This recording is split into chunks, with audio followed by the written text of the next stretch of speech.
Bonjour à tous. Aujourd'hui, dernière vidéo de notre série sur les couverts végétaux. Après avoir vu le paillage obtenu suite au roulage des couverts dans l'épisode 4, il est temps de faire un point chiffré sur les résultats de ces expérimentations. Comme vous l'avez vu au cours des 4 premières vidéos, on a suivi avec les viticulteurs de GI2E le semis, le développement, le roulage du couvert. Aujourd'hui, on va s'intéresser à la partie résultats en donnant quelques valeurs chiffrées sur l'impact qu'a pu avoir le couvert sur le sol notamment.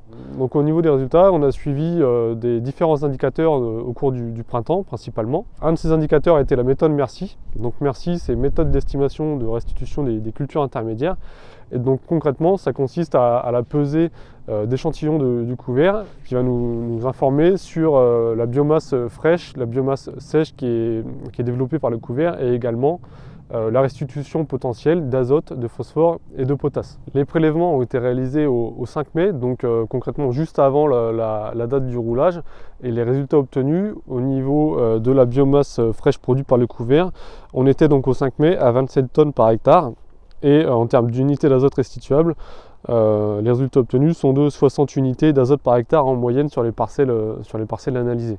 Le deuxième indicateur étudié est la température du sol. Donc pour ça, on a évalué la température du sol sur un sol paillé et sur un sol non paillé.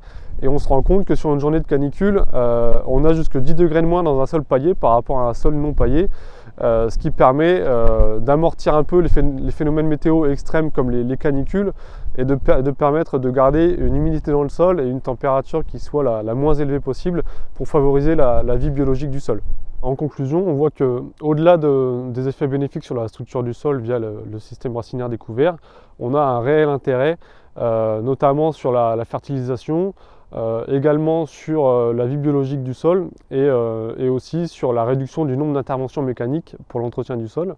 Donc le GI2E a reconduit ses essais sur la campagne 2020-2021 pour tenter d'approfondir un peu les résultats obtenus et également pour rendre accessible à un plus grand nombre de viticulteurs ces techniques de couverts végétaux hivernaux. Pour finir, je vous propose de retrouver Brigitte, membre du GI2E, qui va nous faire part de son expérience au sein du groupe.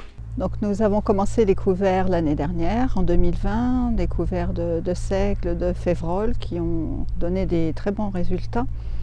Une bonne pousse et qui a permis d'avoir aussi un bon couvert lorsque on a couché cet apport végétal, et ce qui a permis d'éviter le désherbage, parce que le fait que la terre soit couverte comme ça a évité la pousse d'adventice. Et donc c'est vers ce résultat dont nous avons envie d'aller, justement éviter tout désherbage et puis avoir beaucoup plus de vivants. L'intérêt de faire partie du GI2E, c'est faire partie d'un groupement, être avec d'autres viticulteurs, voir ce que chacun réussit, ce que chacun fait de son côté, et puis être dans une dynamique justement pour avancer plus vite, pour avancer mieux, vivre les expériences en groupe et puis profiter de l'expérience de chacun. Nous pouvons donc nous retrouver sur Landfiles. C'est un site qui est ouvert à tous les viticulteurs justement pour partager toutes nos données, toutes nos expériences, les échanges que l'on peut avoir entre nous, poster des photos, expliquer nos pratiques culturelles. Je suis très contente de faire partie de cette aventure, aussi bien avec le GI2E que le site de Landfiles, parce que quand je vois tout ce que ça peut m'apporter, toute l'expérience que j'acquiers, les connaissances que j'acquiers, tout ce qui est important pour moi en ce moment de remettre du vivant dans la vigne, voilà, tout est là. C'est la fin de notre série sur les couverts végétaux. J'espère que cela vous a intéressé.